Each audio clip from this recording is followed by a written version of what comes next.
এক সপ্তাহ আগে ড্রাগন ফ্রুটের এই গাছটাতেই কুড়ি এসেছিল, দেখে গিয়েছিলাম। কাল রাতে ফাইনালি ফুলগুলো ফুটে গেছে। ফুলগুলো কত বড় হয়ে ফুটেছে আর কত সুন্দর।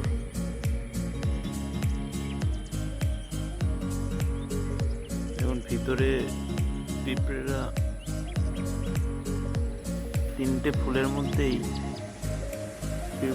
পিঁপড়ের আনাগোনা স্টার্ট হয়ে গেছে। এই পিঁপড়ে পোকামাকড় এরাই পরাগ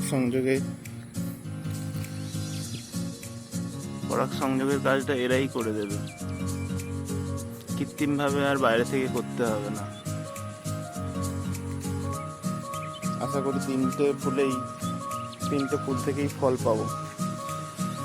গাছটা আমার 1.5 থেকে 2 বছরের গাছ, এই প্রথমবার ফল পেলাম। এর আগেও 3টে ফল পেয়েছি, আবার 3টে ফুল এসেছে। আশা করি আরো 3টে ফল পাবো।